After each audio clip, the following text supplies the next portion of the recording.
500-র নিচে যদি একটাও পাই তাহলে আমাদের একটু মন খারাপ হবে। শহীদ ওসমান হাদি বলেছিলেন, আমি 500 ভোট পেলেই খুশি। মহান সৃষ্টিকর্তার ফয়সালা, সত্যি বোঝা মুশকিল। গোলামি না জাতি, ক্ষমতা না জনতা।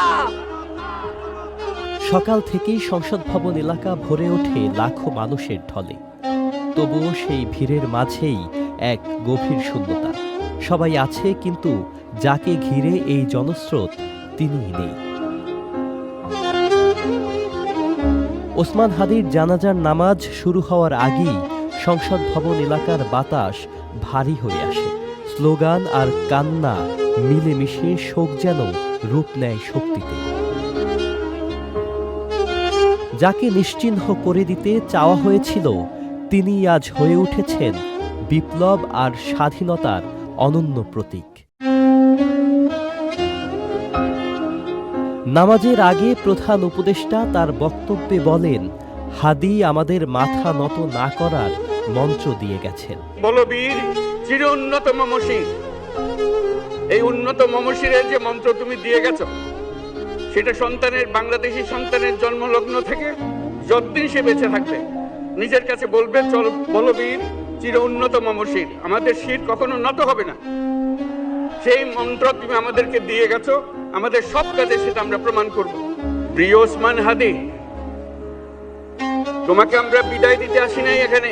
জানাজার নামাজের ইমামতি করেন ওসমান হাদির বড় ভাই আবু বক্কর সিদ্দিক। কণ্ঠরুদ্ধ হয়ে তিনি বলেন, ওসমান তুমি মরনি, দেখো লাখো জনতা আজ তোমার জন্য পাগল।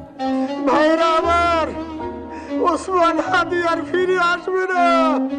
ওসমান তুমি দেখে যাও, লক্ষ লক্ষ জনতা, তৌহিদি জনতা তোমার জন্য পাগল। ওসমান তুমি মরো নাই, তুমি আমাদেরকে পাগল বানাই দিয়ে গেছো।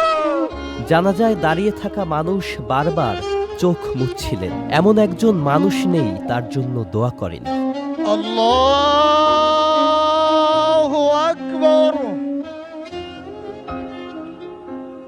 জানাজা শেষে শহীদ ওসমান হাদিকে দাফনের জন্য নিয়ে যাওয়া হয় জাতীয় কবি কাজী নজরুল ইসলামের সমাধি প্রাঙ্গণে। দাফনের সময় ধীরে ধীরে কবরের মাটিতে নামানো হয় তাকে। পুরো এলাকা তখন কান্নায় ভারী।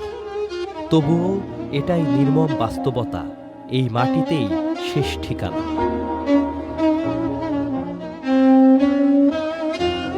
ছোট্ট একটি রাজনৈতিক কেরিয়ার, কিন্তু মনে হয় 1000 বছর ধরে রাজত্ব করে গেছেন তিনি।